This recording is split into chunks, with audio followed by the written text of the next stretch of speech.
ओम सूर्याय नमः। दोस्तों, आज मैं आपको रविवार व्रत में सुनी जाने वाली सूर्य भगवान की व्रत कथा सुना रहा हूँ। बहुत पुरानी बात है।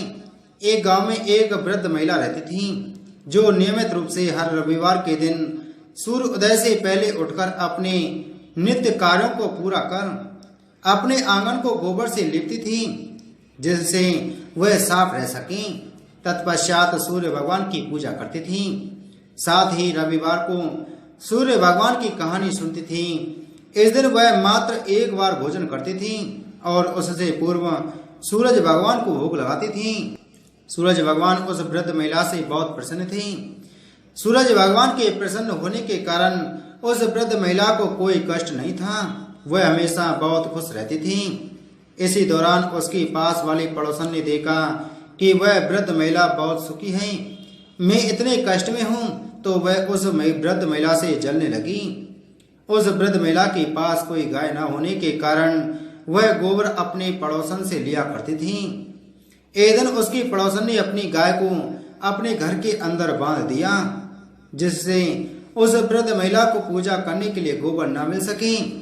अगला रविवार आने पर उस वृद्ध महिला को सूरज भगवान की पूजा करनी थी। आंगन न लीप पाने के कारण उस बुढ़िया ने सूर्य भगवान को भोग नहीं लगाया और न उस दिन स्वयं ही भोजन किया। सूर्यास्त होने पर बुढ़िया भूखी प्यासी सो गई। रात्रि में सूर्य भगवान ने उसे स्वप्न में दर्शन दिए और व्रत न करने तथा उन्हें भोग न लगाने का कारण पूछा। बुढ़िया ने बहुत ही करुण स्वर में पड़ोसन के द्वारा घर के अंदर गाय बांधने और गोबर न मिल पाने की बात कही।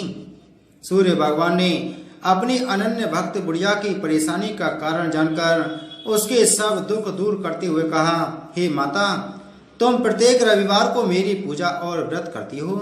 मैं तुमसे अति प्रसन्न हूँ और तुम्हें ऐसी गाय प्रदान करता हूँ जो तुम्हारे घर आंगन को धन धान्य से भर देगी। तुम्हारी सभी मनोकामनाएं पूरी होंगी। रविवार का व्रत करने वालों की मैं सभी इच्छाएं पूरी करता हूँ। मेरा व्रत करने व कथा सुनने से बांझ स्त्रियों को पुत्र की प्राप्ति होती है। स्वप्न में उस बुढ़िया को ऐसा वरदान देकर सूर्य भगवान अंतर्ध्यान हो गए। प्रातः काल सूर्योदय से पूर्व उस बुढ़िया की आंख खुली तो वह अपने घर के आंगन में सुंदर गाय और बछड़े को देखकर हैरान हो गई। गाय को आंगन में बांधकर उसने जल्दी से उसे चारा लाकर खिलाया। पड़ोसन ने उस बुढ़िया के आंगन में बंधी सुंदर गाय और बछड़े को देखा तो वह उससे और अधिक जलने लगी। तभी गाय ने सोने का गोबर किया। गोबर को देखते ही पड़ोसन की आंखें फट गईं।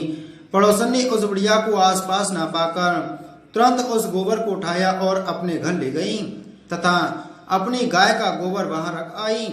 सोने के गोबर से पड़ोसन कुछ ही दिनों में धनवान हो गई। गाय प्रतिदिन सूर्योदय से पूर्व सोने का गोबर किया करती थी और बुढ़िया के उठने से पहले पड़ोसन उस गोबर को उठाकर ले जाती थी। बहुत दिनों तक बुढ़िया को सोने के गोबर के बारे में कुछ पता ही नहीं चला। बुढ़िया पहले की तरह हर रविवार को भगवान सूर्यदेव का व्रत करती रही और कथा सुनती रही। लेकिन सूर्य भगवान को जब पड़ोसन की चालाकी का पता चला तो उन्होंने तेज आंधी चलाई। आंधी का प्रकोप देखकर बुढ़िया ने गाय को घर के भीतर बांध दिया। सुबह उठकर बुढ़िया ने सोने का गोबर देखा। उसे बहुत आश्चर्य हुआ। उस दिन के बाद बुढ़िया गाय को घर के भीतर बांधने लगी। सोने के गोबर से बुढ़िया कुछ ही दिनों में बहुत धनी हो गई। उस बुढ़िया के धनी होने से पड़ोसन बुरी तरह जल भुनकर राख हो गई और उसने अपने पति को समझा बुझाकर उस नगर के राजा के पास भेजा। राजा को जब बुढ़िया के पास सोने के गोबर देने वाली गाय के बारे में पता चला तो उसने अपने सैनिक भेजकर बुढ़िया की गाय लाने का आदेश दिया। सैनिक उस बुढ़िया के घर पहुंचे। उस समय बुढ़िया सूर्य भगवान को भोग लगाकर स्वयं भोजन ग्रहण करने वाली थी। राजा के सैनिकों ने गाय और बछड़े को खोला और अपने साथ महल की ओर ले चली। बुढ़िया ने सैनिकों से गाय और उसके बछड़े को ना ले जाने की प्रार्थना की। बहुत रोई चिल्लाई, लेकिन राजा के सैनिक नहीं माने। गाय व बछड़े के चले जाने से बुढ़िया को बहुत दुख हुआ। उस दिन उसने कुछ नहीं खाया और सारी रात सूर्य भगवान से गाय व बछड़े को लौटाने के लिए प्रार्थना करती रही। सुंदर गाय और बछड़े को देखकर राजा बहुत खुश हुआ। सुबह जब राजा ने सोने का गोबर देखा तो उसके आश्चर्य का ठिकाना न रहा। उधर सूर्य भगवान को भूखी प्यासी बुढ़िया को इस तरह प्रार्थना करते देख उस पर बहुत करुणा आई। उसी रात सूर्य भगवान ने राजा को स्वप्न में कहा, राजन, बुढ़िया की गाय व बछड़ा तुरंत लौटा दो, नहीं तो तुम पर विपत्तियों का पहाड़ टूट पड़ेगा, तुम्हारा महल नष्ट हो जाएगा। सूर्य भगवान के स्वप्न से बुरी तरह भयभीत राजा ने प्रातः उठते ही गाय और बछड़ा बुढ़िया को लौटा दिया। राजा ने बहुत सा धन देकर बुढ़िया से अपनी गलती के लिए क्षमा मांगी। राजा ने पड़ोसन और उसके पति को उनकी इस दुष्टता के लिए दंड दिया। फिर राजा ने पूरे राज्य में घोषणा कराई कि सभी स्त्री पुरुष रविवार का व्रत किया करें। रविवार का व्रत करने से सभी लोगों के घर धन धान्य से भर गए, चारों ओर खुशहाली छा गई, सभी लोगों के शारीरिक कष्ट दूर हो गए। राज्य में स्त्री पुरुष सभी सुखी जीवन यापन करने लगे। प्राचीन काल की बात है, एक गांव में एक ब्राह्मण रहता था। वह सूरज भगवान का भक्त था। वह हर रोज सुबह सूर्य उदय से पूर्व उठकर नहाता धोता और सूर्य भगवान की कहानी कहता एवं सुनता था। इन सब में उसे देर हो जाती थी और वह ज्यादा काम नहीं कर पाता था, जिसके कारण उसे उसकी पत्नी बहुत डांटती थी एवं समाज वाले भी उसे निकम्मा कहते थे। एक दिन इन सब चीजों से परेशान होकर वह ब्राह्मण बाजार से पूजन की सामग्री लेकर जंगल में चला गया। वहां पर सूखी नदी के किनारे एक सूखा पीपल का पेड़ था। वहां जाकर वह ब्राह्मण सूरज भगवान की कहानी पढ़ने लगा एवं उनकी पूजा करने लगा। पूजा खत्म होने के बाद वह नदी से जल लेकर सूर्य भगवान को समर्पित करता था। जैसे ही उसके द्वारा चढ़ाया गया जल नदी और पीपल के पेड़ पर गिरा, वैसे ही नदी साफ पानी से भर गई और पीपल का पेड़ भी हरा भरा हो गया। तभी सूर्य भगवान उस नदी के जल में से प्रकट होकर कहने लगे, हे ब्राह्मण, मांग, क्या मांगता है? ब्राह्मण ने यह सुनकर सोचा कि यह आवाज किसी भूत प्रेत की तो नहीं है। तब वह घर जाकर यह सारी बात अपनी पत्नी को बताने लगा। तब उसकी पत्नी समझ गई कि सूरज भगवान ने इन्हें दर्शन दे दिया है। ब्राह्मण की पत्नी उसे समझाती है और कहती है, सूर्य भगवान आपसे प्रसन्न होकर आपको वरदान देना चाहते हैं। तब ब्राह्मण अपनी पत्नी से कहने लगा, वरदान में क्या मांगूं बताओ। उसकी पत्नी ने कहा, कम शब्दों में जितना हो सके मांग लो। और ब्राह्मण को सूर्य भगवान से यह सब मांगने को कहा कि अपने महल के अंदर सोने के पालने में पर पोते को दासियों द्वारा खिलाते अपनी आंखों से देख पाऊं।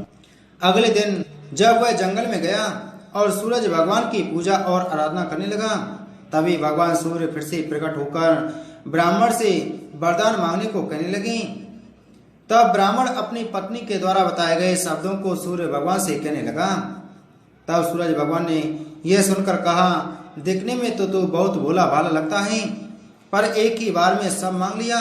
सूरज भगवान ने कहा, जा तेरी इच्छा पूरी होगी। ब्राह्मण जब जंगल से वापस अपने घर को गया तो यह देखकर हैरान रह गया कि उसकी टूटी हुई झोंपड़ी महल बन गई है और उस महल में दास दासियां आ जा रहे हैं। ब्राह्मण ने पास में बैठी हुई एक बूढ़ी महिला से पूछा, यहाँ तो मेरी झोंपड़ी हुआ करती थी। उसी समय महल के दरवाजे से एक सुंदर सी महिला गहनों और सुंदर कपड़ों से लदी हुई बाहर आई और ब्राह्मण से आकर बोली, आ जाओ, यह अपना ही घर है। सूरज भगवान ने तुम्हारी मनोकामना पूर्ण कर दी है। इतना धन देखकर ब्राह्मण ने उस महिला से कहा, इतना धन का हम क्या करेंगे? तभी उसकी पत्नी ने कहा, धन से क्या नहीं होता है, दान पुण्य यज्ञ होम करेंगे। फिर ब्राह्मण ने अपने धन का इस्तेमाल पूजा पाठ एवं पुण्य कार्यों में किया। अब सभी गांव वाले राजा के जगह उस ब्राह्मण का गुणगान करने लगे। राजा ने यह सब सुनकर ब्राह्मण को बुलाया और पूछा, कल तक तो आपको खाना भी नहीं मिलता था, यह सब धन तुम्हारे पास कहां से आ गया? कहां से चोरी की और डाका डाला? ब्राह्मण ने कहा, यह सब तो सूर्य भगवान की कृपा और सारी कहानी राजा को सुना दी। राजा ने यह सुनकर सूरज भगवान की कहानी सुनने का आग्रह किया और सूर्य भगवान की आराधना करने लगा, जिससे सूर्य भगवान ने राजा को एक सुंदर सा पुत्र दिया और उसका परिवार सुख से भर दिया।